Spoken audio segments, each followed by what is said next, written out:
mis amigos, bienvenidos a 10 preguntas. Somos un ministerio laico adventista de apoyo a la Iglesia Adventista del Séptimo Día para proclamar el último mensaje de un Dios amoroso y justo a un mundo que perece. Nuestro Señor Jesucristo nos ha dejado un mandato, ir y predicar el Evangelio a toda nación, pero también nos ha dejado un mensaje para el fin.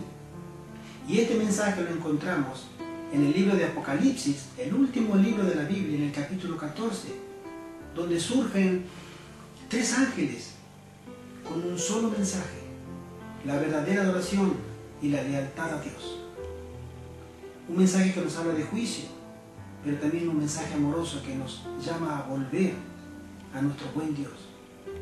Este mensaje debe ser predicado, porque inmediatamente después aparece en las nubes de los cielos nuestro amado Señor Jesucristo a buscar a su iglesia. Amén. Por eso, mi querido, mi querida, este ministerio quiere aportar un pequeño granito en la proclamación de este bello mensaje. Mi hermana Ivette Amel, Hola amigos, y este servidor, Gerardo Contreras, queremos estudiar la palabra de Dios junto con usted, invitarlo para que podamos descubrir las preciosas verdades que Dios nos tiene guardadas en este maravilloso libro, la Santa Biblia. Y queremos prepararnos para ese momento, para ese gran encuentro de nuestro Señor Jesucristo con su pueblo, y nosotros queremos estar allí. Y deseamos que usted también lo esté. Este mundo tiene que pasar por serias dificultades, está profetizado, pero solamente aquellos que hayan hecho provisión en Dios podrán ser tenidos por dignos de soportar la prueba. Por eso, mi querido, mi querida, la palabra de Dios nos llama a que nos preparemos, porque Cristo viene pronto. amén. Y ese mensaje debemos proclamarlo a un mundo que perece. Mi querido, mi querida, nuestra gran comisión es ir y predicar el Evangelio, pero también debemos estudiar todo lo que nuestro Señor Jesucristo nos dijo que debiéramos saber para no caer y ser entrampados en el engaño. Es por ello que nosotros le invitamos a usted a que pueda mandarnos sus dudas, sus inquietudes, para que nosotros podamos estudiarlas, sus preguntas, y nuestra hermana Ivette y este servidor le contestaremos con la Biblia sus interrogantes, para que usted pueda crecer en conocimiento. Y en la palabra de Dios nos muestra que Dios, cuando le buscamos en oración, cuando le buscamos con humillación, Él se deja ver y está dispuesto a otorgarnos su perdón. Este pueblo, antes de recibir a nuestro Señor Jesucristo, debe arrepentirse, debe hacer las paces con Dios. Por eso debemos buscar a nuestro buen Dios con espíritu de humillación, con espíritu de arrepentimiento, pedir perdón por nuestros pecados, arreglar nuestras cuentas con nuestro buen Dios, y Él está más que dispuesto a perdonarnos. 10 preguntas están para servirle, mi querido, mi querida. Estamos para poder ayudarle a usted y ayudarnos a nosotros, para prepararnos para esa gloriosa venida de nuestro Señor Jesucristo pronto en las nubes de los cielos. Amén. Puede escribirnos a la dirección de correo 10preguntas@hotmail.com, que nosotros le contestaremos. Gracias por estar con nosotros y que Dios le bendiga. Amén. Estimados amigos y amigas, bienvenidos una vez más a otra emisión de este su programa 10 preguntas sobre la Biblia. Reciban un fraternal saludo de estos sus servidores y hermanos en Cristo, Gerardo Contreras. Hola mis amigos. Y quien les habla, Ivette Amel. En el día de hoy estaremos desarrollando un tema muy relevante que lleva por título el bautismo. ¿Qué nos habla la Biblia acerca del bautismo? Porque Jesús fue bautizado a la edad de 30 años. Juan el Bautista bautizaba solo personas adultas. Sin embargo, la Iglesia Popular bautiza niños. ¿A qué se debe esto? ¿De dónde surgió esta idea de bautizar niños? Dejemos que sea la Biblia la que nos responda, porque en ella no encontramos ningún registro bíblico que nos diga que haya habido bautizo de infantes. Pasemos entonces al desarrollo del programa. La primera pregunta dice así: ¿quién mandó bautizar? Mis queridos amigos, la palabra de Dios tiene autoridad suficiente para determinar lo que es una doctrina, lo que es una verdad. Y en el tema del bautismo, ¿y quién mandó bautizar? Fue nuestro mismo Señor Jesucristo. Él, en su persona, no solamente nos mandó bautizar, como lo vamos a leer ahora, sino que Él mismo nos dio el ejemplo. Es decir, Él, antes de comenzar su ministerio, accedió a ser bautizado, aunque Él no necesitaba ser bautizado. Su primo Juan, el Bautista, Él lo bautizó. Y Jesucristo se sumergió en las aguas. Vayamos al libro de Mateo, capítulo 28. En el libro de Mateo se nos narra quién nos mandó para este rito del bautismo. Mateo 28, versículos 18 al 20 dice así: y Jesús se acercó y les habló diciendo, esto es a sus discípulos, se les acercó en el momento de Él estar despidiéndose de ellos, y les dijo: toda potestad me es dada en el cielo y en la tierra. Por tanto, id y haced discípulos a todas las naciones, bautizándolos en el nombre del Padre, del Hijo y del Espíritu Santo, enseñándoles que guarden todas las cosas que os he mandado, y he aquí, yo estoy con vosotros todos los días hasta el fin del mundo. El mandato que nos dio nuestro Señor Jesucristo es que tenemos que salir a predicar las buenas nuevas, las buenas de salvación. Que antes estábamos condenados a muerte, a una muerte eterna, a una separación completamente definitiva de Dios, a que ya no lo estamos por medio de Cristo. Ya no tenemos esa condena sobre nosotros, pero aquellos que creen y son bautizados. Nuestro Señor Jesús nos dice que vayamos, prediquemos a todas las naciones, a todas las gentes, de estas buenas nuevas, de este plan de reconciliación de Dios con nosotros. Y que cuando ellos aceptaran, tomaran una decisión personal y pública de decirle: sí, acepto a Jesucristo como mi Salvador personal en mi vida personal, individual, privada. En mi vida yo quiero que Él sea el guía, y hacerlo públicamente significa sumergirse en las aguas del bautismo.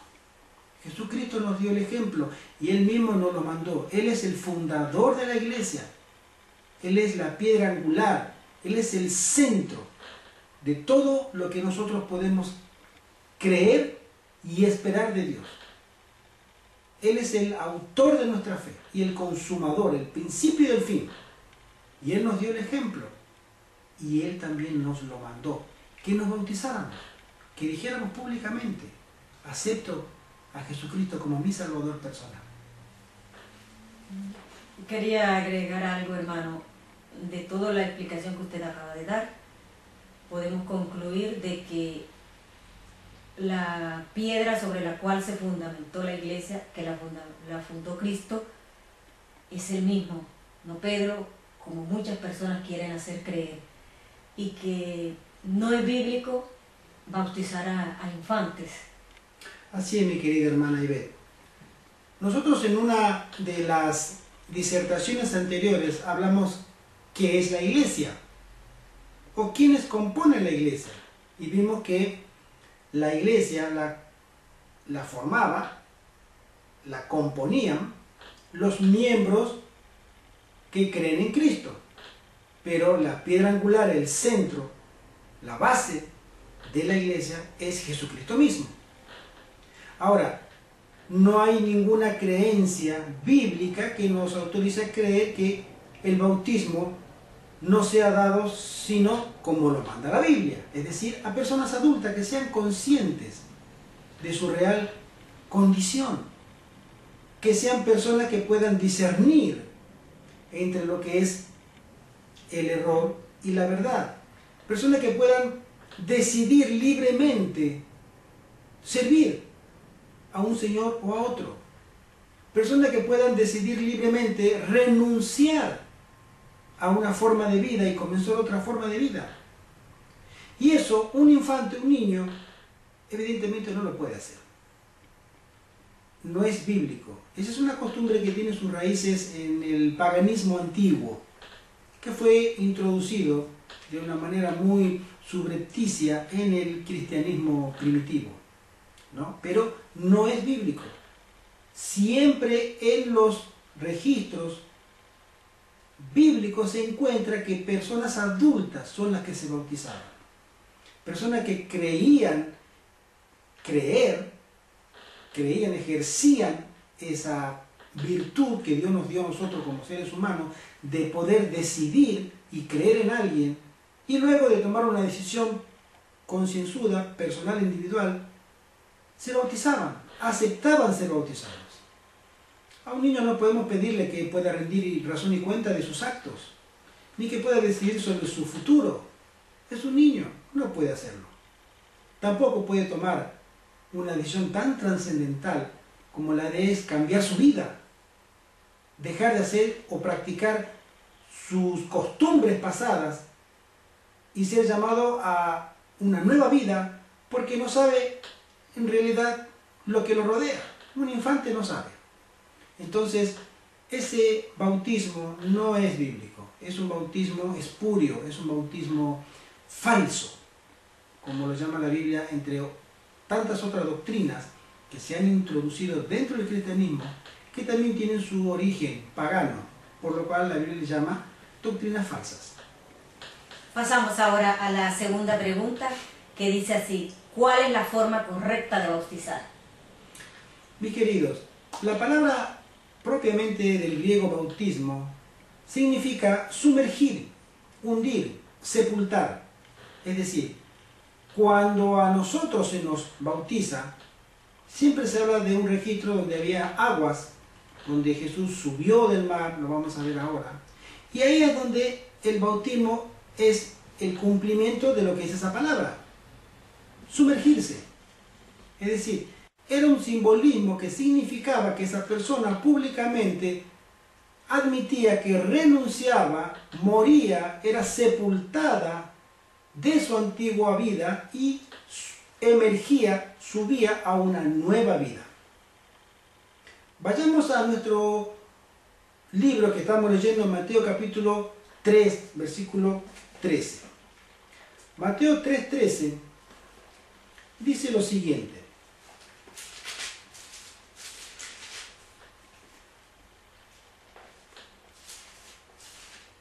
dice así: entonces Jesús vino de Galilea a Juan al Jordán para ser bautizado por él. Mas Juan, el Bautista, se le oponía, diciendo: yo necesito ser bautizado por ti, y tú vienes a mí. Pero Jesús le respondió: deja ahora, porque así conviene que cumplamos toda justicia. Entonces le dejó. Y Jesús, después que fue bautizado, subió del agua, y he aquí los cielos le fueron abiertos, y vio el Espíritu de Dios que descendía como paloma y venía sobre él. Ahí es donde nuestro Señor Jesucristo fue ungido en agua y en espíritu, en el mismo momento. Y hubo una voz de los cielos que decía: este es mi Hijo amado, en quien tengo complacencia. Amén. Es decir, Jesús mismo no necesitaba ser bautizado porque él no necesitaba arrepentirse de pecado ni cambiar su vida a una vida mejor o nueva. Él era perfecto, pero él nos lo dejó para ejemplo. Que ese símbolo que él nos dejaba a nosotros tenía en nuestro círculo social, en el modo de predicar, que nosotros admitíamos que recibíamos una nueva fe y una nueva doctrina que era la de creer en Cristo como nuestro Salvador. Vayamos al libro de Romanos capítulo 6. En el libro de Romanos también se nos ejemplifica este hecho.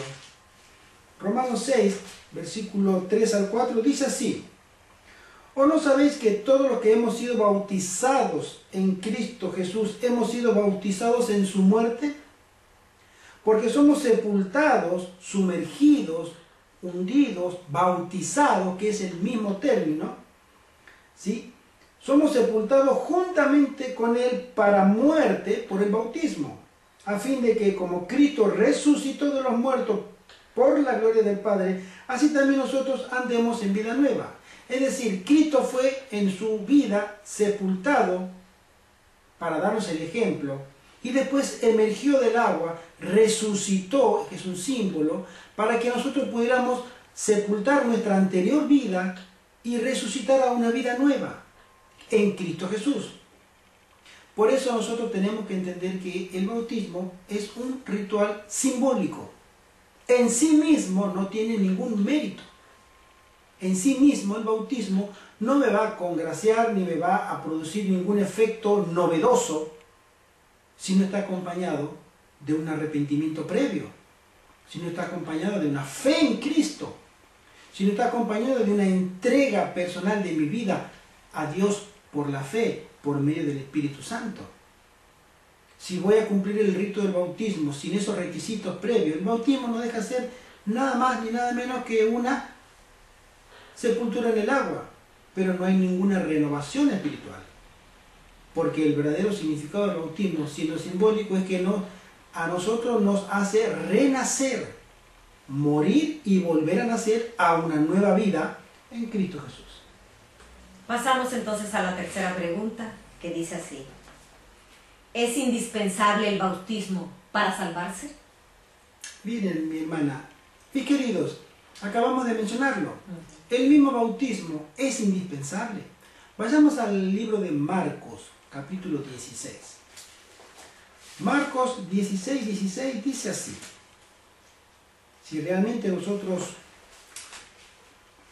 necesitamos como un requisito indispensable para estar en paz con Dios un bautismo, Marcos 16 dice así: el que creyere y fuere bautizado será salvo, mas el que no creyere será condenado.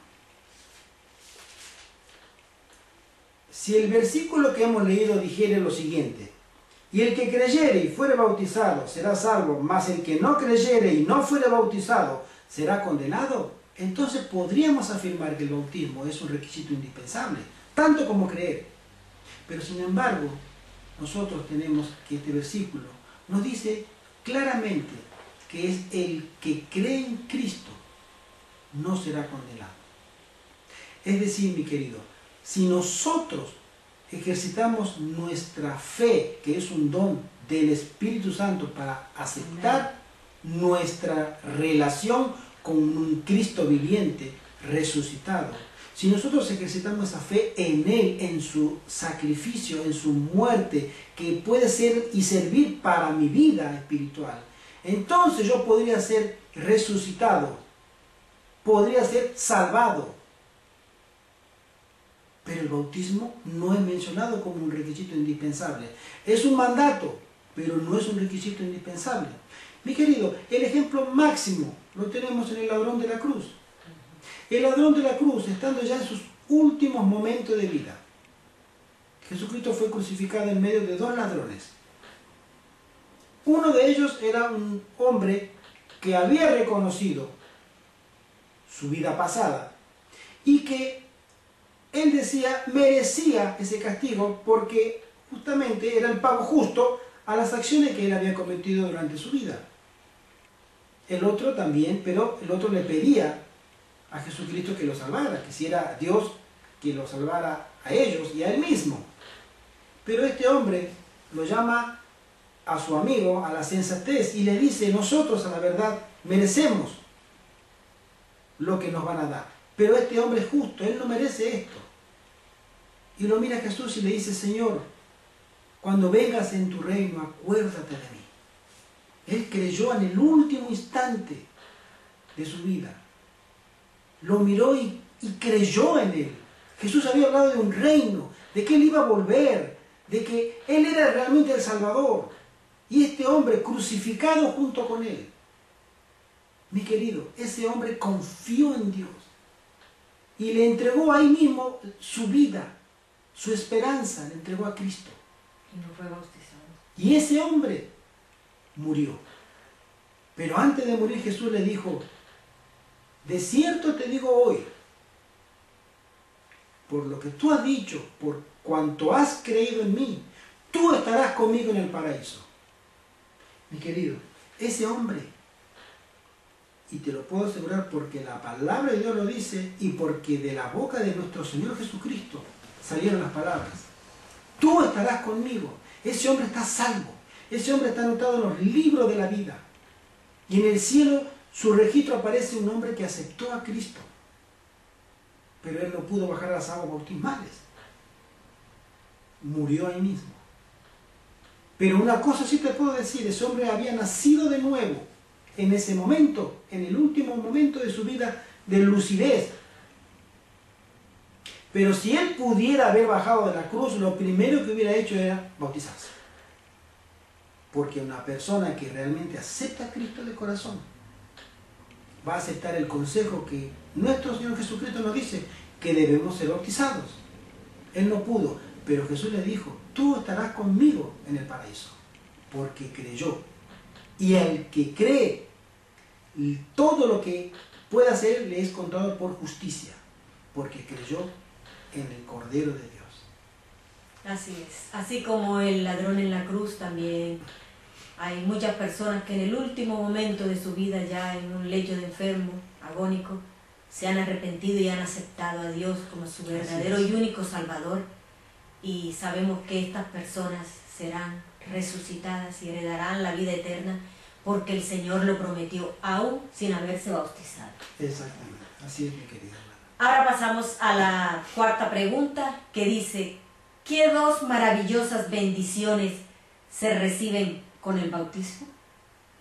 Cuando uno conoce a Cristo y siente el gozo y la dicha de ser llamado por Dios y de aceptar ese llamado, el Espíritu Santo comienza a obrar en tu corazón, mi querido, y en el corazón de cada uno de nosotros. Comienza a experimentar una nueva vida. Vayamos al libro de los Hechos, el capítulo 2, que dice así.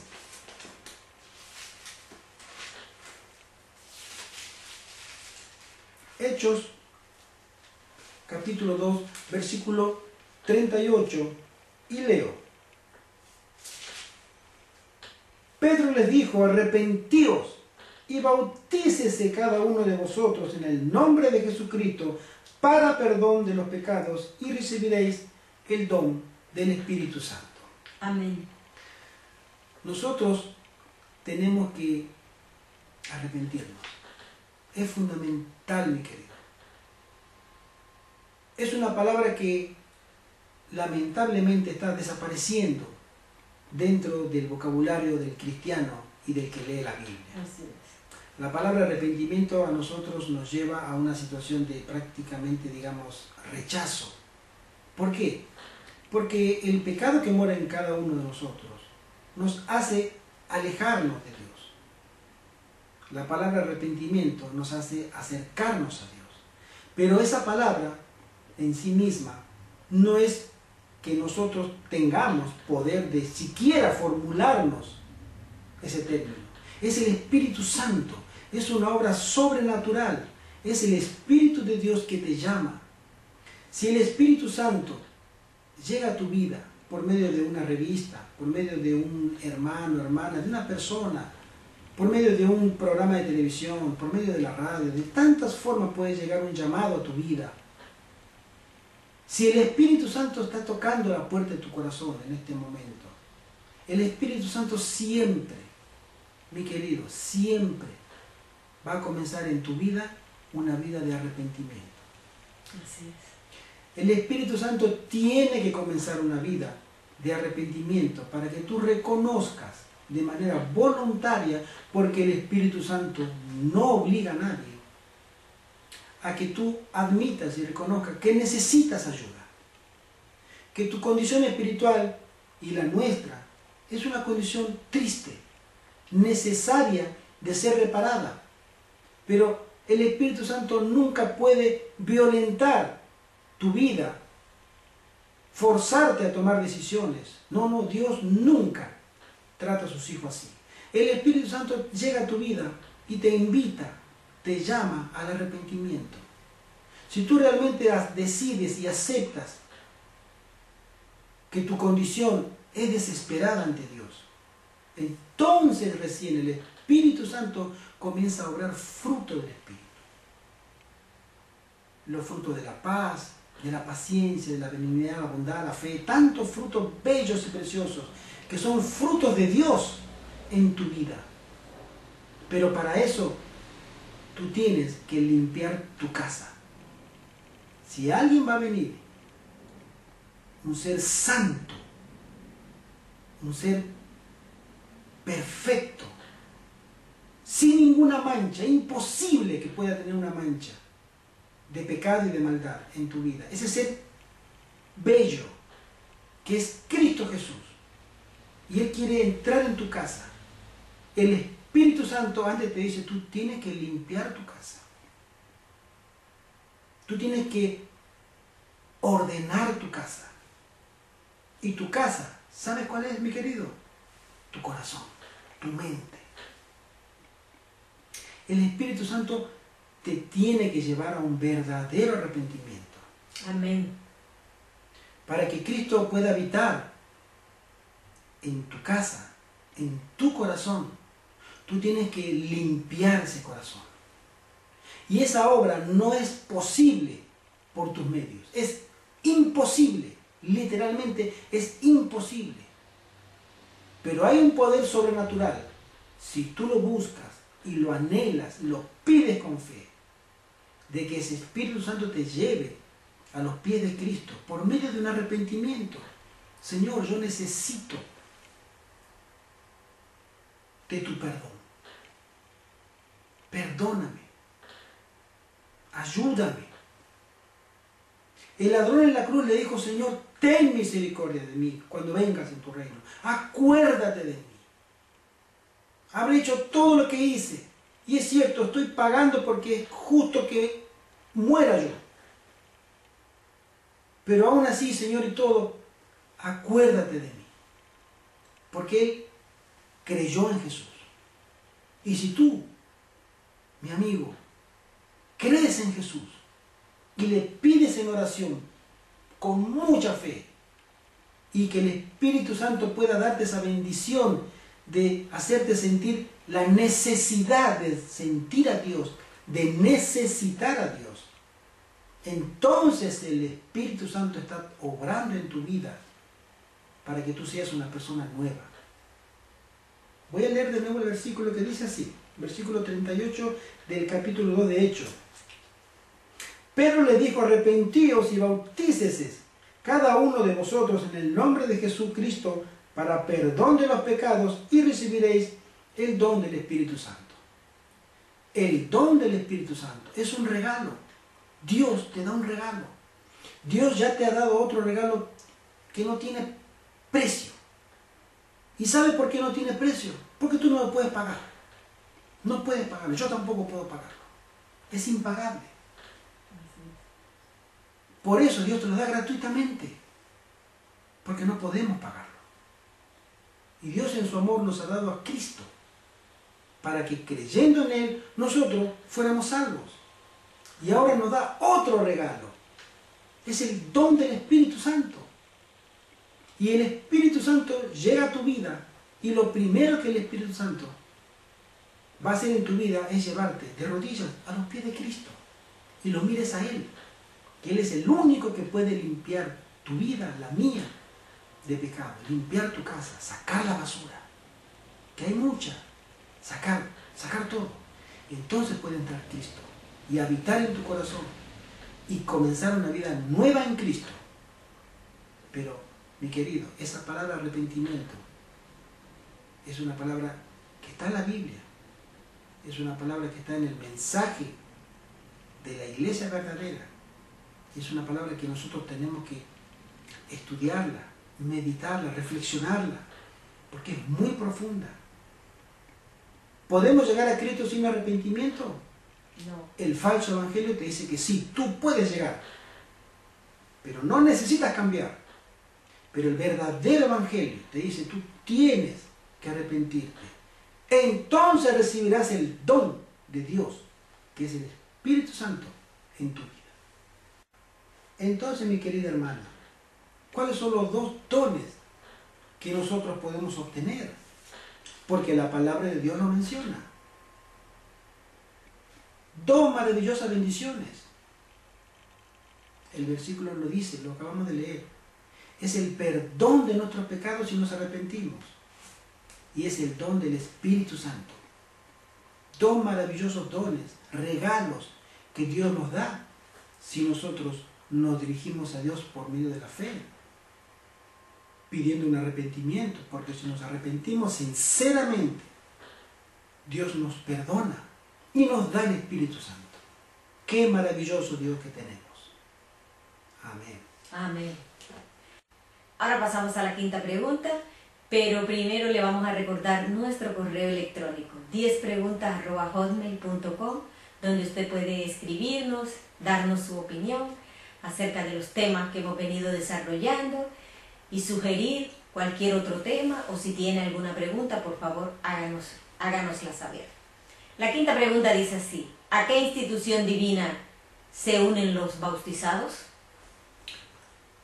Mis queridos, cuando nosotros aceptamos que Cristo es el Rey de nuestra vida, cuando nos arrepentimos, cuando recibimos el don del Espíritu Santo, si seguimos leyendo en el mismo versículo, capítulo 2 de Hechos, versículos 41 y 42, dice así: así que los que recibieron su palabra fueron bautizados, y se añadieron aquel día como 3,000 personas, y perseveraban en la doctrina de los apóstoles, en la comunión unos con otros, en el partimiento del pan y en las oraciones. Y el versículo 47 dice: alabando a Dios y teniendo favor con todo el pueblo. Y en el versículo 47 dice: alabando a Dios y teniendo favor con todo el pueblo, y el Señor añadía cada día a la iglesia los que habían de ser salvos.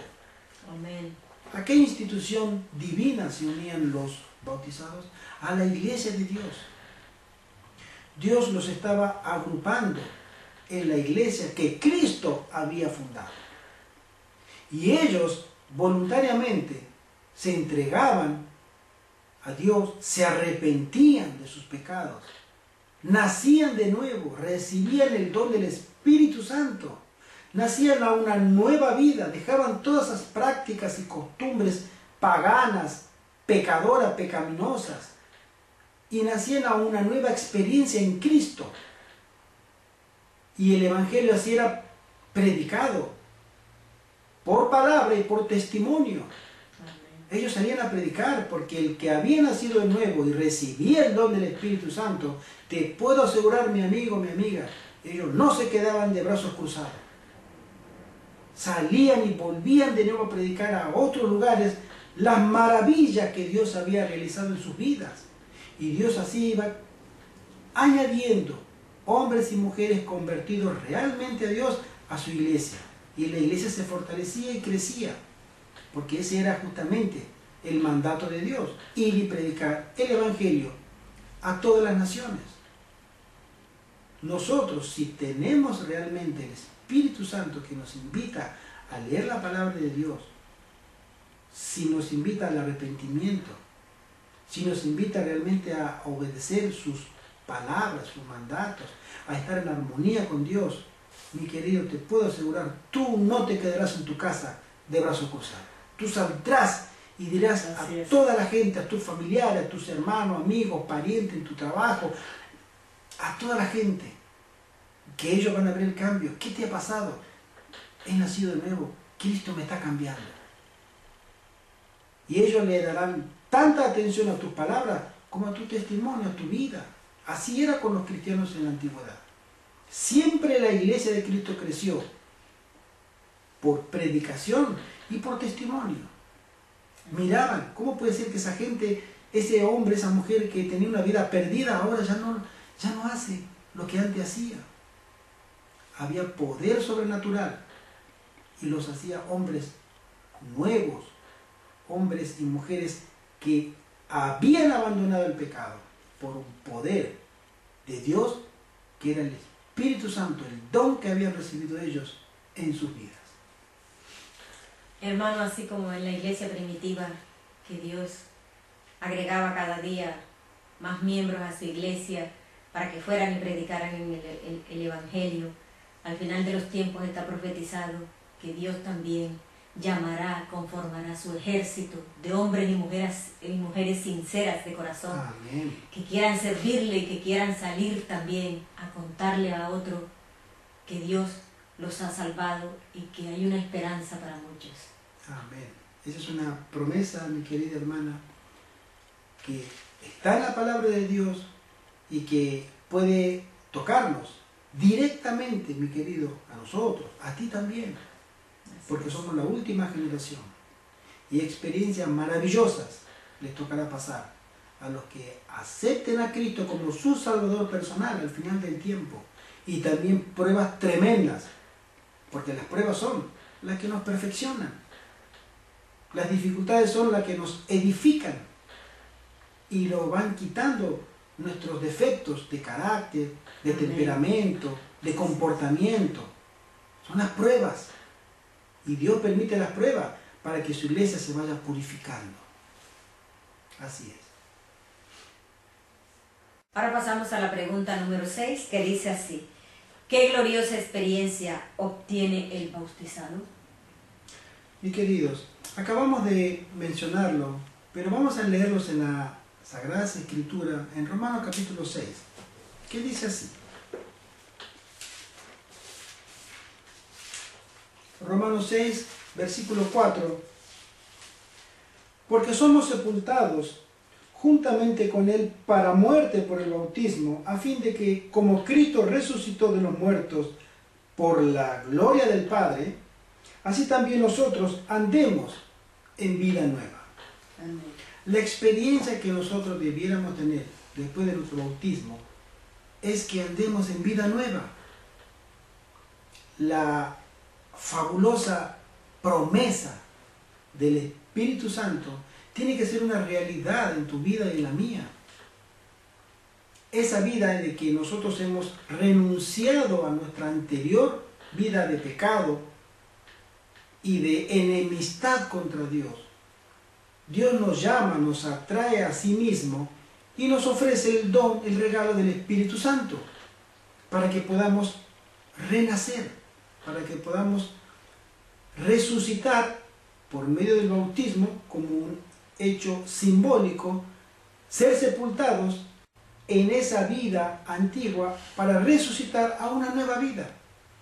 Hay poder en la palabra de Dios que ha cambiado millones de vidas de hombres y mujeres, mi querido, y que son nuevas criaturas en Cristo, porque han aceptado el don del Espíritu Santo, que los lleve a los pies de Cristo, para que puedan comenzar una vida a través del arrepentimiento, a través de el poder tener la experiencia diaria de la comunión con Cristo por medio de la fe.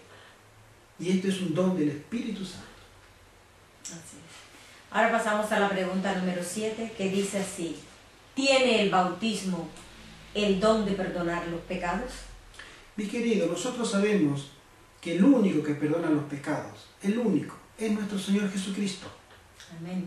No hay otra persona, hecho, costumbre o lo que quisiéramos agregar que pueda perdonar o tener el mérito de que pueda perdonar nuestros pecados. En la primera carta de Juan, en el capítulo 1, el versículo 9, dice lo siguiente: si confesamos nuestros pecados, Él es fiel y justo para perdonar nuestros pecados y limpiarnos de toda maldad. Si nosotros confesamos nuestros pecados, en arrepentimiento y humillación, con humildad y deseo de servir a Dios y de pedir perdón. Él es fiel y Él es justo y perdonará todos nuestros pecados, porque su sangre, su muerte meritoria a nosotros, nos puede borrar nuestro pecado de nuestros registros en los cielos. Pero si confesamos nuestros pecados, y mis queridos, acá no está mencionado el bautismo, es únicamente Cristo quien tiene el poder de perdonar nuestros pecados. En el libro de Hechos, capítulo 4, dice así. Hechos, capítulo 4, versículo 12, y leo. Y en ningún otro hay salvación, porque no hay otro nombre bajo el cielo dado a los hombres en quien podamos ser salvos. Entonces, ¿es el bautismo en sí mismo un acto que pueda purificar, lavar, limpiar mis pecados? No, mi querido. Es un símbolo que nos dejó nuestro Señor Jesucristo para que manifestáramos públicamente nuestra aceptación a Él. Aceptamos que Cristo nos puede perdonar nuestros pecados a los demás hermanos. Le estoy diciendo a los demás, yo quiero ser cristiano, yo quiero pertenecer a la iglesia de Cristo. Quiero que Él pueda cambiar mi vida. Y lo debo hacer por medio del bautismo.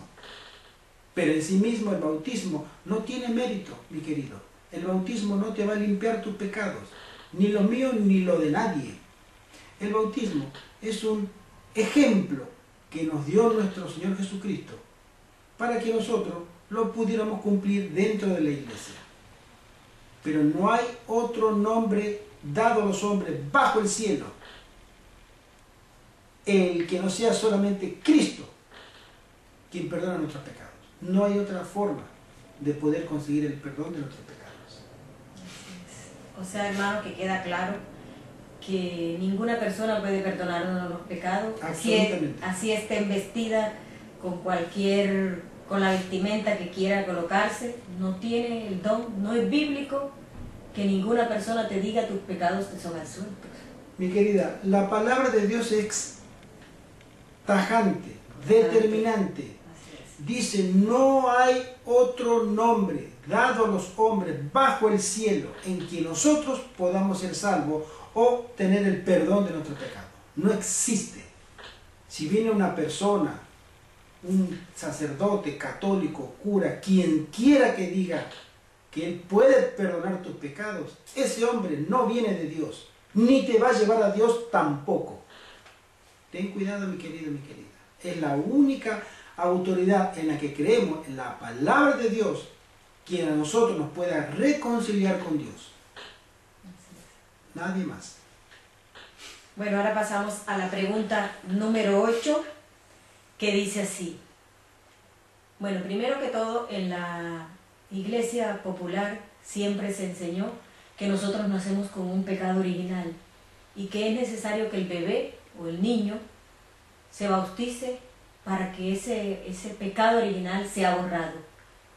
En relación a esta pregunta, hago este comentario. La pregunta dice así: ¿qué relación tiene el pecado original con el bautismo? Mi querida hermana, usted ha hecho una pregunta muy interesante. ¿Hay alguna relación entre el pecado original y el bautismo? Para entender esto, tenemos que entender primero qué es pecado original. ¿Qué significa el pecado original? Es una doctrina católica, apostólica y romana, antes que nada. Y es una doctrina que tiene muchísimos siglos dentro de la iglesia popular. Una doctrina que fue fundada, ideada, por uno de sus padres de la iglesia tempranos, que él fue un monje, San Agustín.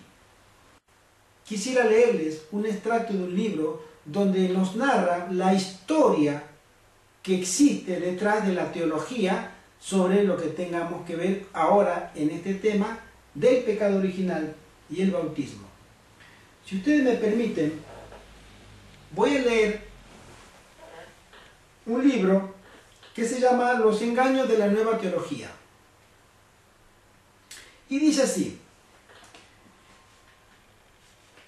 Quisiera leer el contexto, voy a leer un poquito para que tengamos el contexto teológico y también el contexto histórico. Y después, al final, voy a ir puntualmente a lo que es el pecado original. En este libro mencionado, dice así: teólogos católicos romanos desarrollaron una teología consistente y lógica, pero que fue fundamentada sobre premisas cerradas, premisas que eran enemigas de la palabra de Dios. Con su mentalidad pagana, Agustín no pudo entender la cuestión del libre albedrío. Él veía a Dios como absoluto y en el control total. Un Dios que permitía libertad de escoger. Era incomprensible para Agustín, pero él descubrió que en la Biblia el hecho de que algunos estarían salvos en el reino y otros estarían perdidos. Para acomodar esta verdad dentro de sus conceptos teológicos, Agustín introdujo la doctrina de la predestinación. Esa es una doctrina que también fue abrazada después de la Reforma por la teología calvinista, que tiene su origen en uno de los teólogos más brillantes que tuvo la Iglesia Católica temprana, alrededor del siglo IV, V, y que la absorbieron gran parte del protestantismo después. Y dice así: el error de la predestinación fue vigorosamente desafiado en su vida, en la de Agustín. En respuesta, Agustín argumentaba que es un milagro de la gracia de Dios que cualquiera de nosotros sea salvos. Así, él sugirió que nosotros, como humanos fallidos, no estábamos en posición de cuestionar la justicia de Dios porque Él había predestinado a algunos para la salvación eterna y otros para la destrucción eterna. Nosotros sabemos que el apóstol Pablo habla sobre una predestinación. Unos serían predestinados para perdición y otros para salvación. Entonces, en la visión que tenía Agustín sobre estos versículos, él tenía demasiados conflictos personales. Entonces él ideó, él interpretó ciertas doctrinas. Sigo leyendo. Este error de la predestinación lógicamente llevó al concepto de una vez salvo, siempre salvo. Es decir, si Dios a mí me había predestinado para ser yo salvo, hiciera lo que hiciera, iba a terminar siendo salvo.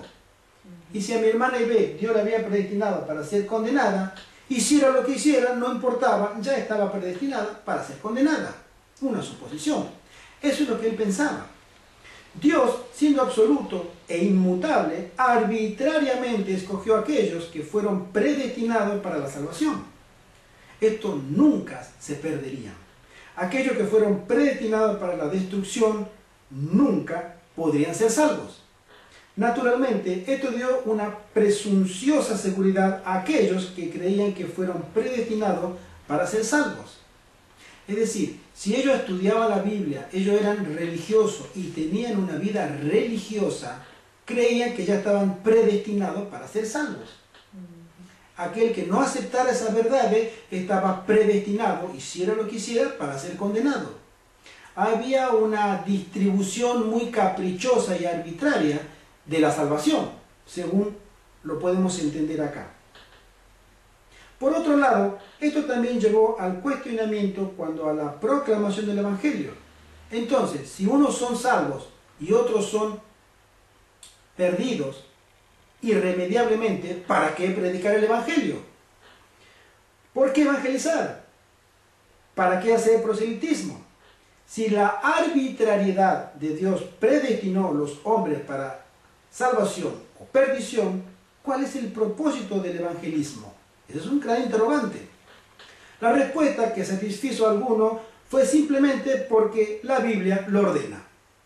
Las propuestas de Agustín sustentaban la idea de que el relacionamiento del hombre con Dios era irrelevante para su salvación. Es decir, mi querido, no importa lo que tú hagas, no importa lo que tú pienses, no importa tu vida, en realidad no importa nada, tú no tienes nada que hacer. Si tú fuiste predestinado para ser salvo, tú serás salvo. Y si yo fui predestinado para ser condenado, no importa lo que hiciera, yo ya estoy condenado. Ese era su punto de vista. Todo esto nos iba llevando a formar una teología muy compleja a la que después vamos a tocar con respecto al pecado original. El dogma, una vez salvo, siempre salvo, rápidamente incorporó la teología del peque y viva. Ese dogma, una vez salvo, siempre salvo, también fue absorbido por ciertas iglesias después de la Reforma, a la que hoy todavía nos llega ese mensaje, que la iglesia cristiana, la iglesia de Dios, los protestantes, sostienen que si yo acepto a Cristo y realmente lo acepto por fe, no importa lo que haga, ya soy salvo. He aceptado a Cristo, soy salvo, no importa lo que haga después, porque una vez salvo, siempre salvo. Tiene su origen en la teología católica de un sacerdote que tenía serios problemas personales y de interpretación. Tenía su origen pagano, él mismo, su vida, ¿no? Y le incorporó, trató de amoldar, trató de darle forma, de armonizar sus conceptos paganos de la salvación con lo que decía la Escritura. No era más la victoria sobre el pecado, de cualquier consecuencia para la salvación. Vigorosamente Agustín argumentaba que no sería posible obtener victoria sobre el pecado aún con el poder de Cristo. Se debe notar que cada una de estas conclusiones no escriturísticas fue una deducción lógica de la falsa premisa de Agustín basada en su creencia pagana de que Dios no le permite al hombre el poder escoger libremente. Mis queridos, fijémonos que Agustín sostenía todo esto, y vamos a ver un poquito más, sobre una premisa que Dios dice, Él es poderoso, Él es soberano, Él es el Rey del universo. Él no permite que los demás se escojan libremente, porque el escoger libremente significaría una debilidad de Dios. Sería un defecto de Dios, y Dios no es ni débil ni imperfecto. Entonces, el libre albedrío no puede entrar en la concepción teológica de la mente de Agustín. Agustín también popularizó el concepto del pecado original, declarando que el hombre era culpado no solamente de su propio pecado, sino que, más importante aún, él era culpado del propio pecado de Adán. El pecado es una manera de ser, independiente de la violación del decálogo por parte del hombre, a pesar de él sugerir que el pecado era evidencia en acto de nuestra vida. Es decir, nosotros, por sí mismos, no somos pecadores por nuestros actos, sino que nuestra naturaleza lleva en sí mismo, desde el nacimiento, el pecado de Adán. Adán nos heredó el pecado a cada uno de nosotros que hemos nacido en este mundo. Entonces, había alguna forma de tratar esa falencia. Tú, mi querido, para Agustín, tú eres un pecador, no solamente por lo que eres, sino porque eres hombre, porque naciste, porque ya estás viviendo en este mundo, tú arrastras un pecado de Adán, de ese pecado original, del primer pecado. Inicialmente, él afirmó que el sexo era el pecado original. Él era padre de un hijo ilegítimo, y eso expuso su larga batalla con el deseo sexual. Es decir, Agustín tuvo un hijo bastardo, y él tenía que callar su conciencia de una manera bíblica, escriturística, para no hacerle ver culpable de que él había tenido un hijo con una mujer que no era su esposa. Más tarde, él amplió el concepto del pecado original para dentro de otras áreas. Fue a causa de este concepto que Agustín vio al hombre descrito en Romanos 7, el pecado que mora en mí, el gran capítulo de la batalla personal de Pablo con el pecado, pero él le hace una interpretación muy interesante. Escuchemos.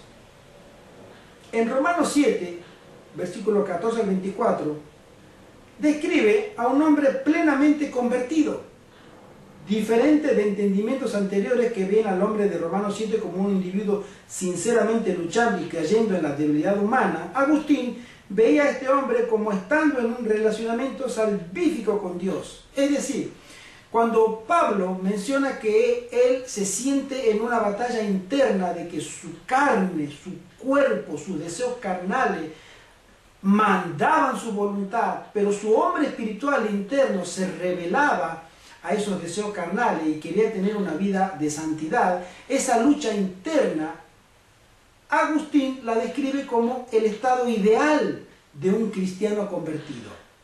Es decir, el último paso para un cristiano completo era tener esa lucha. No la victoria, sino la lucha en sí mismo. Y él describe que la lucha que tenía Pablo era la lucha de todo cristiano verdadero. Interesante. Él ignoró el claro testimonio de Pablo en relación a este pasaje, pues sabemos que la ley es espiritual, pero yo soy carnal, vendido bajo el pecado. Romanos 7:14. Porque lo que hago no lo apruebo, pues lo que quiero, eso no hago. Pero lo que aborrezco, eso hago. Agustín interpretó que eso mismo era experimentar el nuevo cristianismo, el nuevo nacimiento. Entonces de ahí surgieron tremendas doctrinas de justificar todo lo malo que uno hacía, pero estaba en gracia con Dios. ¿Por qué? Porque ya había recibido antes a Cristo. Entonces todo lo que hacía mal no era pecado. Mis queridos y mis queridas, hoy en el mundo actual, y déjame decirte con todo el respeto que me merecen todos los curas y sacerdotes católicos, y no voy a hablar de nadie en particular, en absoluto, y mucho menos de las personas fieles que siendo católicas, apostólicas y romanas, y que comulgan con una fe con total sinceridad, yo no me refiero a ellos. Mis queridos, yo fui criado en mi infancia en una familia, en un hogar católico, apostólico y romano. Pero mis queridos, hasta el día de hoy, todos los excesos de pecado, de inmoralidad, principalmente sexual, dentro de la Iglesia Católica, están apoyados por esta doctrina. Un cura católico no ve pecado en ello. Por eso a veces nos asombra mirar en ciertos periódicos que un cura tiene una declaración que no es pecado tener roces con menores, que tener sexo con personas no es pecado.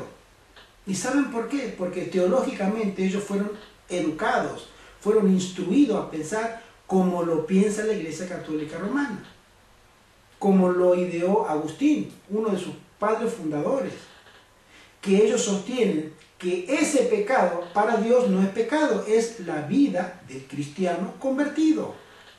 Interesante.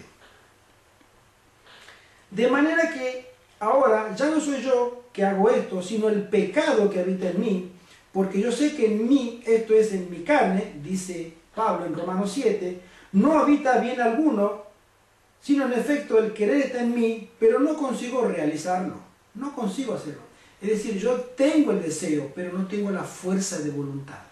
Me interesa, me gustaría hacer el bien, pero no lo hago. No puedo.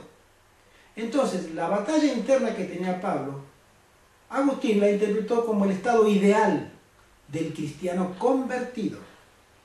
Miserable hombre que yo soy, ¿quién me librará del cuerpo de esta muerte? Agustín entendió que la carne y el espíritu están en una tensión cósmica. Él nunca entendió el triunfo del espíritu sobre la carne. Él no entendió las fallas legalistas de este hombre, ni la completa victoria cuando él se rindió al amor y poder de Jesucristo. En Romanos 7:25 Pablo dice, doy gracias a Dios por Jesucristo nuestro Señor. Por lo tanto, ahora ninguna condenación hay para los que están en Cristo, que no andan según la carne, sino según el Espíritu. En verdad, en la antigua literatura de la Iglesia, Agustín fue el primero en proponer el concepto de que Romanos 7, 14, 24 está describiendo a un hombre salvo. No es un hombre que está teniendo un conflicto personal en su vida para lograr santidad. Él dice que está describiendo a un hombre salvo. Y todo lo que él hacía, lo que no quería, pero lo hacía, era producto y hecho de un hombre salvo. Era lo que entendía Agustín. El tormento de este hombre se presenta en gran contraste con la paz y seguridad de los hijos de Dios tan frecuentemente descritas en las Escrituras. La visión de Agustín sobre el pecado original creó un dilema cuando él consideró el Cristo encarnado. Si nosotros, y ahora me estoy acercando, esto es el contexto, mis queridos, para darle a entender qué significa el pecado original, me estoy acercando al punto, que dice así: si nosotros somos pecadores apenas porque nacemos, entonces se concluiría que Cristo también fue un pecador porque nació de mujer, vivió en este mundo. Cristo también era pecador, y ahí se genera un conflicto.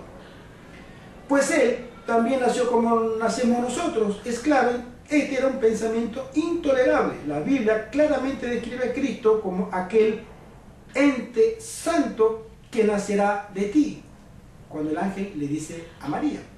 Esto está en Lucas capítulo 1 versículo 35. Cristo no podría jamás ser descrito como pecaminoso. Por lo tanto, Agustín fue forzado a lógicamente concluir que Cristo poseía una naturaleza completamente diferente de la naturaleza del hombre. Fíjense que estos conceptos, aunque muy antiguos, siguen vigentes. Si uno le pregunta a un pastor evangélico, bautista, o de otra denominación protestante, presbiteriano, anglicano, tantas iglesias, ¿qué crees sobre la naturaleza de Cristo? Y ellos automáticamente van a responder que están de acuerdo con Agustín. Es decir, ellos dicen que Jesús vino a este mundo, es cierto, nació de una mujer, es cierto, pero es diferente a nosotros. Él no comparte nuestra naturaleza caída. Él nunca compartió la naturaleza del hombre como nosotros la tenemos. Él vino, pero de una forma diferente. Interesante. Porque eso después nos lleva a entender otras patologías teológicas que sufre el cristianismo verdadero. Entonces, de esta forma, él supuso que Cristo poseía la naturaleza no caída del hombre. En esto, él ignoró la más clara evidencia de las Escrituras que decía lo contrario. Ya que Cristo fue declarado poseer la naturaleza no caída del hombre, esto llevó a la Iglesia Católica a desposar la blasfemia doctrina de la Inmaculada Concepción, que fue plenamente incorporada en el dogma de la Iglesia en el siglo XIX. En el año 1856, un papa decreta ex cátedra que la Virgen María, la Inmaculada Virgen María, había sido también concebida igual que Jesucristo, sin pecado y sin mancha. Eso era fundamental para sostener que Cristo era diferente a nosotros en todo, incluso en su propia naturaleza. Esta doctrina declaraba que María nació del Espíritu Santo y de esta forma ella pudo haber tenido un hijo que poseía una naturaleza no caída. Fijémonos, mis queridos, que nosotros vamos descendiendo escalón por escalón. De una doctrina nos lleva a otra y nos lleva a otra para armar todo un rompecabezas teológico de lo que hoy conocemos como es la Iglesia Católica Romana. ¿Por qué enseña lo que enseña y por qué practica lo que practica? Eso tiene que ver mucho al final del tiempo con lo que vamos a estudiar más adelante, lo que es el vino de Babilonia. A ti espiritualmente te están dando a beber. Toma, comparte unas doctrinas que Babilonia está dando a todo el mundo.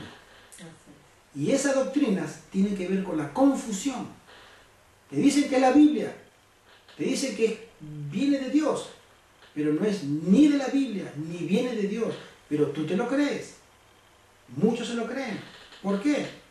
Porque el demonio tiene poder para engañar. Y tiene mucho poder. Y si tú no estás basado en Cristo y en su palabra, tú, mi amigo, tú, mi amiga, también serás engañado.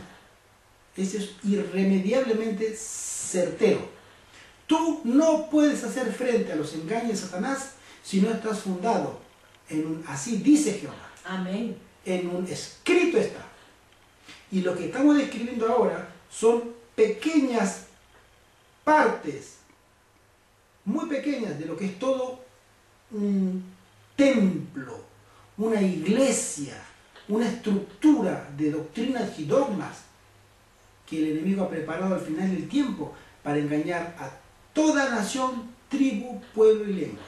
Aquellos que no estén escritos en el libro de la vida tienen que ser probados para ver si están o no están basados en la palabra de Dios. Es importante, mi querido, que estudiemos. Sigo leyendo, dice así. Así, paso a paso, la falsa teología de Agustín llevó a la incorporación de numerosas doctrinas no escriturísticas, recibiendo la aceptación de la Iglesia Católica. Pero surgió otro dilema. Cristo fue ahora removido del hombre. Poniendo la naturaleza humana por sobre la nuestra, se puso difícil aceptar a Cristo como nuestro mediador. Si Cristo no estuvo a una igualdad de condiciones que en la que yo estoy ahora, en la que tú estás, entonces tú tienes que aceptar que Él no puede ser tu mediador. ¿Por qué? Porque no está en condiciones, no está habilitado. ¿Por qué? Porque Él no experimentó lo que tú experimentas. Él no tiene las tentaciones que tú tuviste, que yo tengo. Él no está en condiciones de poder entenderme. ¿Para qué le voy a orar a Cristo sobre un problema si Él nunca, es más, no tiene ni idea de eso?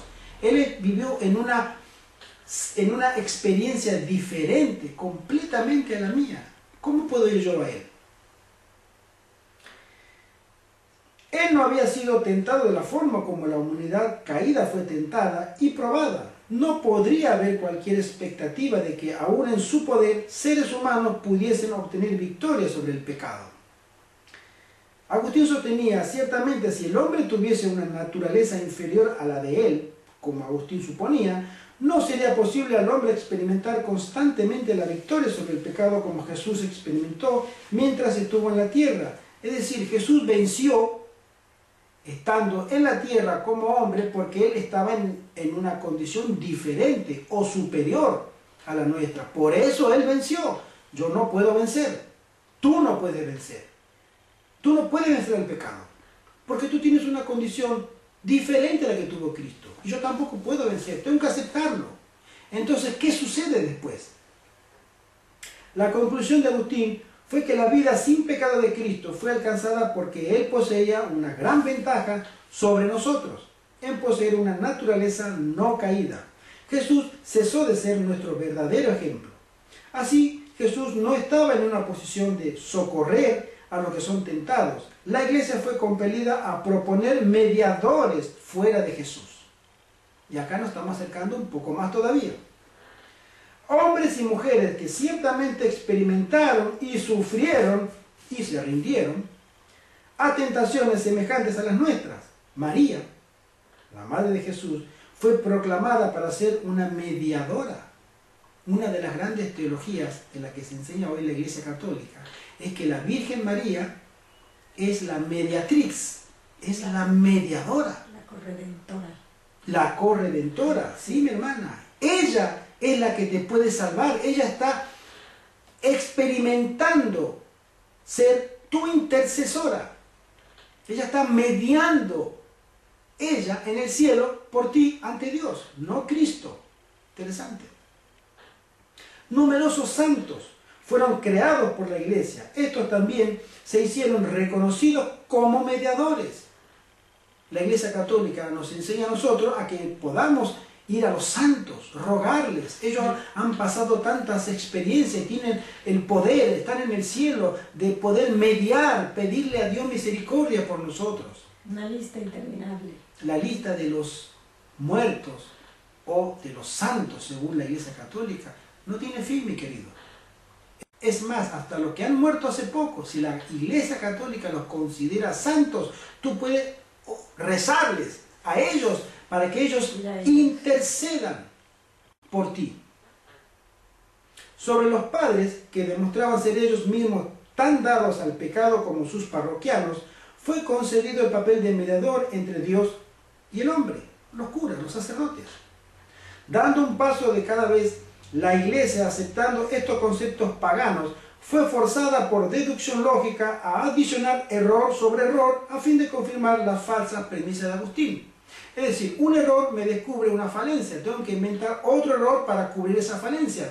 Entonces, mis queridos, la Iglesia Católica, cada vez que tenía una nueva doctrina y se descubría un error que no concordaba con la palabra de Dios, inventaba otra doctrina, pero esta doctrina volvía a surgir con otro error, inventaba otra doctrina para tapar ese error, y al así ir tapando una doctrina con un error, se descubría otro error y automáticamente se iban sumando todos los errores doctrinales que tenían básicamente la premisa de que Agustín no aceptaba de que Dios a nosotros nos daba la libertad de elección, el libre albedrío.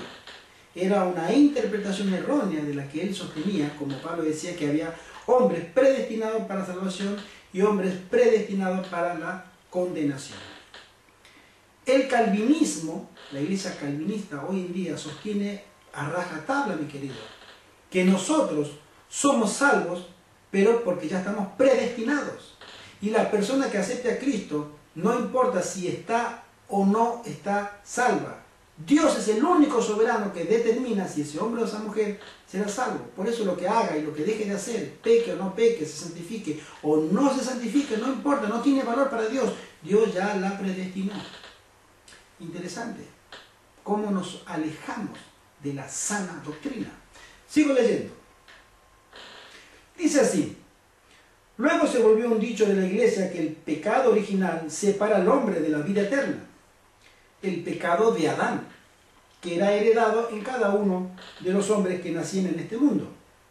En el propio acto de ser concebido, el hombre estaba condenado al tormento eterno. Estas conclusiones presentaron aún otra cuestión. ¿Cómo podría la culpa del pecado original ser removida? ¿Había forma de que nosotros pudiéramos librarnos del pecado original, de ese pecado de Adán? La solución a la cual los padres de la iglesia llegaron fue el acto del bautismo. Y acá estamos entrando directamente con el pecado original y el tema que nos atañe, el bautismo. Mis queridos, hice toda esta introducción para que entendamos que muchas veces lo que aceptamos como doctrina bíblica no tiene otro fundamento que la mente de un hombre pagano que quería conciliar el error pagano con la verdad bíblica. Y eso no se puede conciliar. Y si lo vamos a hacer, no van a surgir doctrinas como la que sostiene hoy la Iglesia Católica Apostólica Romana. No digo los católicos, sino el dogma católico enseña esto y tantas otras cosas. Tenemos que leer la Escritura. Amén. Tenemos que estudiar para no ser engañados. La solución a la cual los padres de la iglesia llegaron fue el acto del bautismo. Una cuestión luego surgió con respecto al destino eterno de los no bautizados. Es decir, el bautismo era un requisito indispensable para pertenecer a la iglesia de Dios. Y borrar el pecado original. Y borrar el pecado original. ¿Cuándo? Cuando nacía.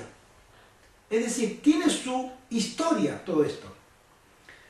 La respuesta suplida era aterrorizadora. Los no bautizados fueron condenados al eterno fuego del infierno.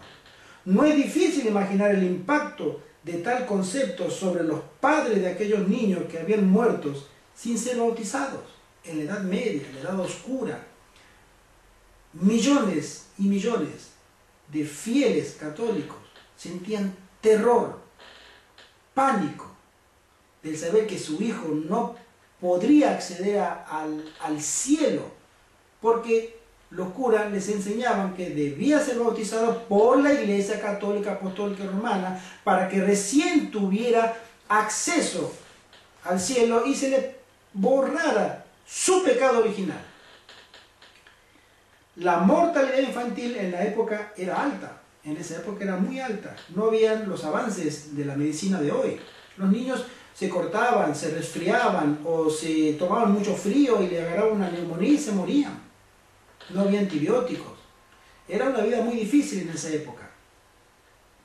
La angustia de sinceros padres cristianos de aquella generación, imaginando que sus hijos estuviesen atormentados en el fuego del infierno, es una contemplación insuperable. Mis queridos, si tú tienes padres, si tú tienes hijos y si tú tienes familiares, tú te das cuenta que todos los niños que pueden rodearte, que tú tienes un afecto personal, familiar, íntimo, y tú te imaginas que ese niño, esa niña, ese bebé puede estar quemándose en el infierno por los siglos de los siglos y de los siglos en la eternidad. Es una visión pavorosa, una visión que da terror. Y en la época de la ignorancia, en esos siglos, eso era común, normal. La iglesia rápidamente reconoció que tenía que dar una solución para esa ansiedad. Es decir, a cada nueva doctrina no bíblica se le descubría el error por la Biblia y tenían que sacar otra doctrina para tapar ese error. Y otra vez se descubría otro error y otra vez otra doctrina, y así sucesivamente iban surgiendo las doctrinas y las doctrinas, todas mezcladas, de querer justificar con la palabra de Dios visiones de lo que sería cómo estar en paz con Dios, pero con métodos paganos, métodos que eran condenados por Dios. ¿Qué fue inventado? Dice, el limbo. El limbo fue inventado. Con certeza no era el cielo, pero también no era el infierno. Era un estado intermedio, lo que conocemos ahora como el purgatorio. También. No va a entrar al cielo, pero tampoco va a ir al infierno. ¿Qué es lo que tienes que hacer tú? Tú tienes que rezar. Tú tienes que pagar una misa para que tu hijo salga del limbo y vaya a las mansiones eternas del cielo. Mis queridos, eso era real hasta hace poco. Hasta hace muy poco era real. Pero aún esta visión no aplacaba la angustia de los padres. Ellos nunca verían a sus pequeños nuevamente. Entonces el sacramento del bautismo infantil fue introducido en el dogma católico. Existen muchos ejemplos que aún perduran de padres esparciendo agua sobre los abdómenes de madres agonizadas, muriendo en la hora del parto, y entonces confiadamente declarando que tanto la madre como la criatura estaban aseguradas en el cielo. Eso es una aberración, una tremenda abominación ante Dios. Sin embargo, era lo que la Iglesia popular enseñaba y enseña hasta el día de hoy. A pesar de algunas doctrinas de Agustín que hayan sido debilitadas por Aquino y Abelardo, posteriores padres de Iglesia, dos teólogos de la Edad Media, la mayoría de sus conceptos teológicos estaban aún profundamente arraigados en la teología católica en la época de la Reforma. Sin embargo, hasta en la Reforma, cuando los curas que habían salido de la Iglesia Católica, por ejemplo Martín Lutero y otros tantos que habían formado sus iglesias, ellos llevaban en sus creencias personales lo que habían aprendido de la Iglesia, que los había convertido en curas, en sacerdotes. Ellos no estaban de acuerdo en ciertas cosas. Por ejemplo, Martín Lutero no estaba de acuerdo en que el hombre debía pagar con su dinero un perdón de Dios.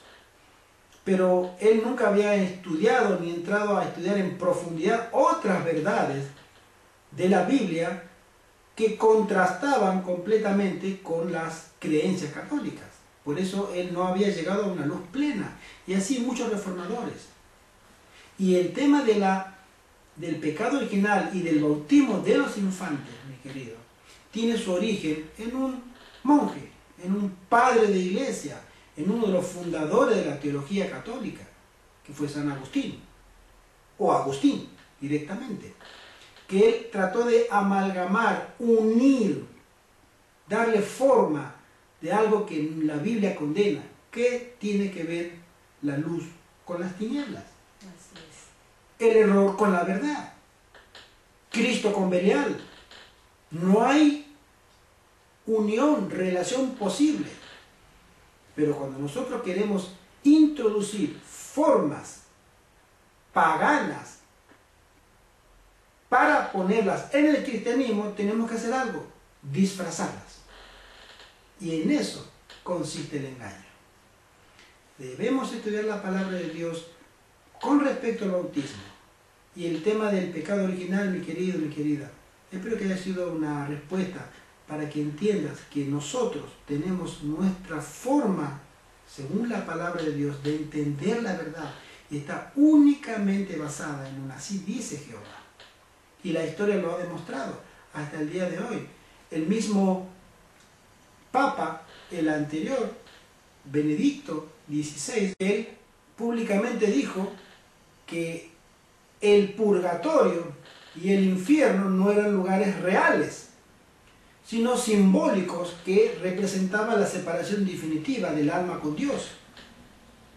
Eso lo dijo no hace más de 5 años atrás. Pero la Iglesia Católica lo enseñó durante siglos, durante 1500 años. Esa y tantas otras mentiras. Y el que no creyera sus mentiras eran llevados a la muerte. Y hoy la iglesia dice, no, eso fue hace mucho, ahora no, ahora la iglesia cambió, se ha renovado, ahora la iglesia tiene que actualizar sus creencias al siglo XXI y al modernismo, etcétera, etcétera, etcétera. La única verdad, mi querido y mi querida, que no cambia, está aquí, en la palabra de Dios. Amén. Debemos confiar en la palabra de Dios. Debemos fundamentar nuestra creencia únicamente en la palabra de Dios. Y si la palabra de Dios lo dice, entonces es verdad. Y si la palabra de Dios no lo dice, no creamos. Entonces, estimados amigos y amigas, de todo esto concluimos que el pecado original es una doctrina falsa. No existe tal pecado original, no es bíblico y no tiene ninguna relación con el bautismo, porque esa doctrina es una doctrina falsa. Y tampoco es bíblico bautizar infantes. Es necesario que la persona tome una decisión personal antes de bautizarse, que se arrepienta de corazón para poder bajar a las aguas del bautismo. Ahora pasamos a la pregunta número 9, que dice así: ¿qué significa ser bautizado por el Espíritu Santo? Mi querido, si nosotros entendemos que la Biblia menciona que el bautismo por el Espíritu Santo es un bautismo bíblico, acabamos de leerlo en Romanos capítulo 6, debemos entender también que el Espíritu Santo es el que tiene que estar en nuestra vida. Es decir, en la Biblia se nos menciona que el Espíritu Santo es un elemento primordial, protagónico en la vida del cristiano. Es decir, no podemos concebir un nuevo nacimiento sin el Espíritu Santo. ¿Qué significa entonces ser bautizado por el Espíritu Santo? La hermana White, en su libro Dios nos cuida, en la página 43, dice lo siguiente. Leo en el Juan 16:14 que dice: Él me glorificará, Jesús habla del Espíritu Santo, porque tomará de lo mío y os lo hará saber. Con estas palabras, Cristo declara la obra culminante del Espíritu Santo. El Espíritu Santo glorifica a Cristo. Mi querido, si tú vas a una iglesia, y te lo propongo para que lo hagas, si quieres, si tú vas a una iglesia cristiana, donde se glorifica el Espíritu Santo, donde el centro de la alabanza, la teología, las meditaciones, las reflexiones, están girando en torno al Espíritu, y recibe el Espíritu, y el Espíritu está acá, y el Espíritu se va a manifestar, y todo gira en torno al Espíritu Santo, te puedo asegurar con la palabra de Dios, y según Cristo acabamos de leerlo, ese Espíritu no es de Cristo, no es el Espíritu Santo. Jesucristo dice que el Espíritu Santo hablaría de él. Vamos a leerlo de nuevo. Juan 16:14. Él me glorificará. El Espíritu Santo glorificará a Cristo, no a sí mismo. No hablará de sí mismo. No hará exuberancia ni demostraciones de su poder. Él no te dará todos los frutos, ni los milagros, ni las sanidades. No es el Espíritu Santo. el Espíritu Santo, dice Jesucristo, lo glorificará a Él. Porque tomará de lo mío, de las palabras que dijo Jesús, de lo suyo, y te lo hará saber. Mi querido, es muy importante que tengamos en cuenta que el Espíritu Santo, la obra del Espíritu Santo, el bautismo del Espíritu Santo, es un tema muy serio en la Biblia. Dice así: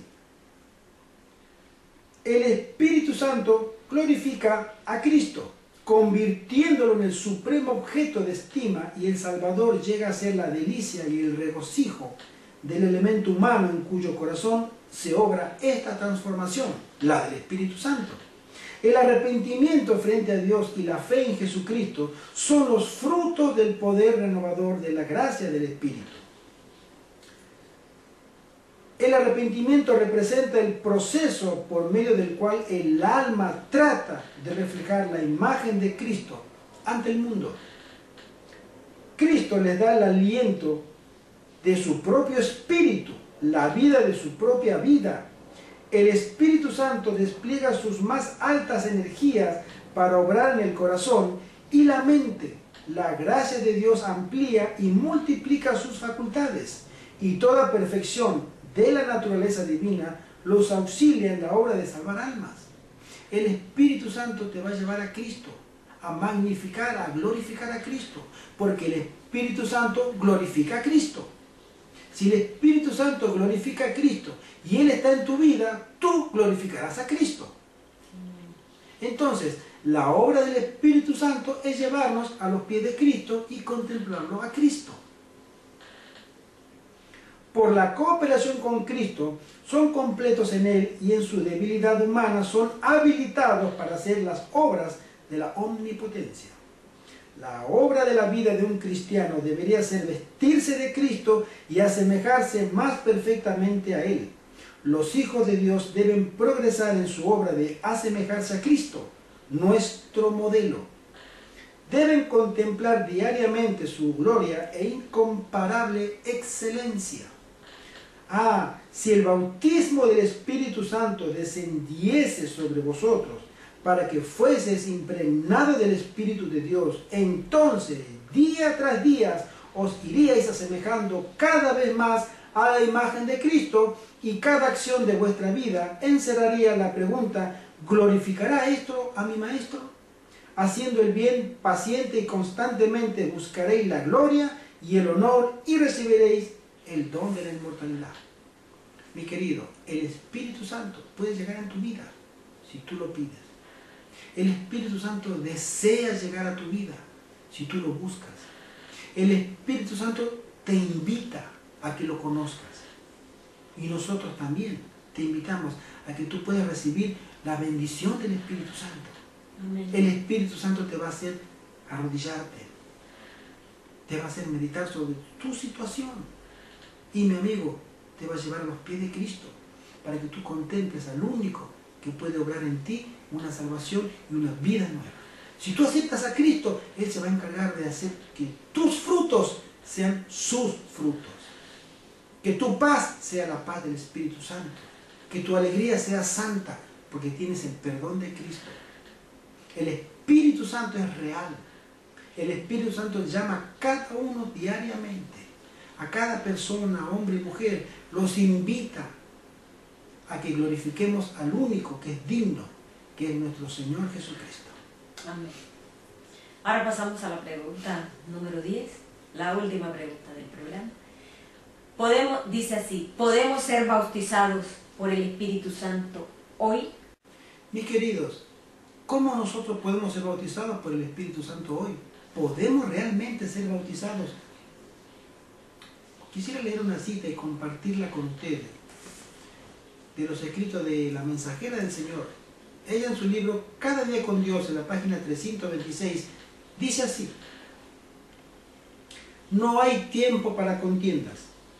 Así que, como por la transgresión de uno vino la condenación a todos los hombres, de la misma manera, por la justicia de uno vino a todos los hombres la justificación de vida. Esto está en Romanos, capítulo 5, 18. En mucho del servicio que supuestamente se hace para el Señor, se manifiesta la emulación y la exaltación propia. Dios aborrece la hipocresía. Cuando los hombres y las mujeres reciben el bautismo del Espíritu Santo, confiesan sus pecados y se les concede perdón, que significa justificación, la sabiduría de los seres humanos que no se han arrepentido, que no se han humillado, no es digna de confianza, porque son ciegos con respecto al significado de la justicia y la santificación que se obtiene por medio de la verdad. Cuando se despoje a los hombres de su justicia propia, verán su pobreza espiritual. Entonces se aproximarán a ese estado de bondad fraternal que pondrá de manifiesto que están en simpatía con Cristo. Podrán apreciar el carácter elevado de la obra de las misiones cristianas. Muchos se satisfacen fácilmente ofreciendo al Señor insignificantes actos de servicio. Su cristianismo es débil. Cristo se dio a sí mismo por los pecadores. De cuánta ansiedad de salvación por las almas nos debiéramos llenar cuando vemos a los seres humanos que perecen en el pecado. Esas almas han sido compradas por precio.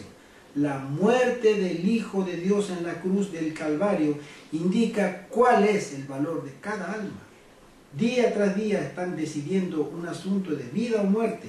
Es a saber si van a recibir la vida perdurable o la destrucción eterna. No obstante, los hombres y las mujeres que profesan servir al Señor se conforman con ocupar su tiempo y su atención en asuntos de poca importancia.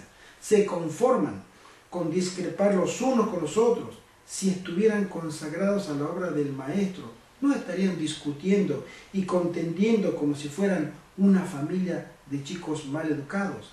Cada mano debiera estar dedicada al servicio. Cada cual debiera estar ocupado y ocupando su puesto para trabajar con alma y vida como misioneros en la cruz de Cristo. Si realmente podemos ser bautizados con el Espíritu Santo, vamos a sentir, mi querido y mi querida, amor por las almas. Amén.